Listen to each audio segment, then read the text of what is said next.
Pernah kepikiran nggak kalau kunci untuk masa depan Indonesia modern itu justru tersembunyi di masa lalunya yang kuno?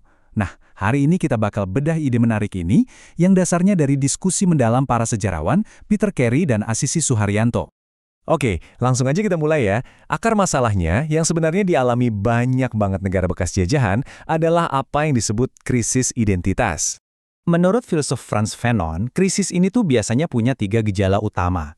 Pertama, kita kehilangan jati diri, rasanya kayak, siapa sih kita sebenarnya? Kedua, kita jadi terlalu bergantung sama cara pandang warisan kolonial.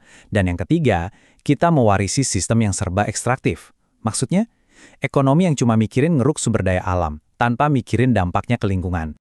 Terus dari mana datangnya krisis ini? Jawabannya, semacam amnesia nasional. Bayangin deh, ada sebuah memori, sebuah era klasik yang peradabannya canggih banget. Tapi memori itu seolah-olah kepotong, terus ditimpa sama pengalaman zaman kolonial. Era di mana kita punya pusat pendidikan sekelas Sriwijaya, tiba-tiba aja kayak hilang gitu aja dari ingatan kita semua. Nah, ini yang menarik. Para sejarawan sekarang percaya kalau di dalam era yang terlupakan itu ada ide-ide super kuat. Dan yang bikin kaget, ide-ide itu relevan banget sama masalah-masalah kita hari ini. Tapi, tunggu dulu. Biar kita bisa benar-benar paham kearifan masa lalu ini, kita perlu satu kacamata khusus. Para sejarawan menyebutnya skala zaman. Biar gampang, coba kita lihat analogi sederhana ini. Gampangnya gini, jangan menilai pencapaian zaman dulu pakai standar zaman sekarang. Coba deh kita nilai pakai standar dan kemampuan yang ada di zaman itu. Nah, kalau kita pakai cara pandang ini, kita bakal sadar betapa luar biasanya hal-hal yang mungkin kelihatannya biasa aja buat kita sekarang. Oke, sekarang kita coba terapkan konsep skala zaman ini. Coba bayangin skenario ini deh. Apa yang bakal terjadi kalau Anda ninggalin iPhone di jalanan yang super ramai selama 3 bulan penuh? Kayaknya nggak mungkin ya. Tapi percaya atau nggak, menurut catatan sejarah, di Jawa abad ke-8, barang itu nggak bakal ada yang nyentuh.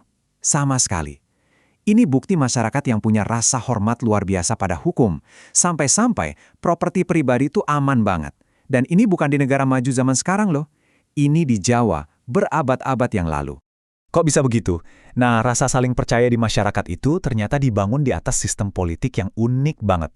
Namanya sistem Mandala. Ini kebalikannya dari sistem kerajaan yang kaku. Di sini kekuasaan itu nggak dipaksakan dari atas ke bawah, tapi justru harus didapatkan dari bawah. Ini bagian yang keren banget.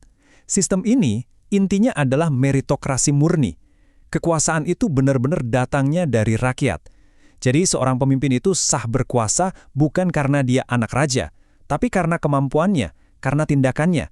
Kalau rakyat udah nggak percaya, ya udah kekuasaannya lepas. Bahkan pemimpin seperti Pangeran Diponegoro dikenal karena kerendahan hatinya, bukan cuma karena garis keturunannya. Jadi pemimpin itu kayak ujian karakter setiap hari. Terus pertanyaannya, kok bisa sistem sekeren ini hilang? Kenapa kita bisa lupa sama pandangan hidup seperti ini? Jawabannya ternyata karena ada pergeseran yang sangat mendasar di fondasi peradaban kita.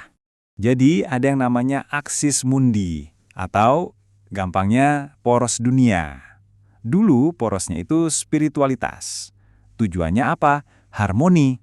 Harmoni dengan alam, dengan sesama, hasilnya bangunan kayak Borobudur. Tapi kemudian poros itu geser ke ekonomi. Tujuannya jadi beda total.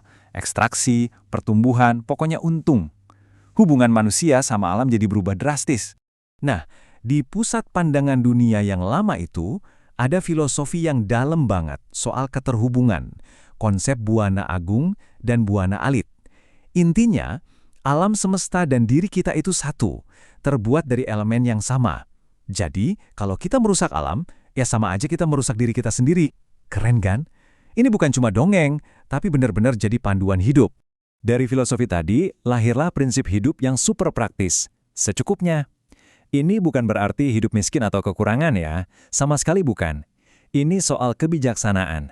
Tahu kapan harus bilang cukup. Mengambil apa yang kita butuh aja, nggak serakah.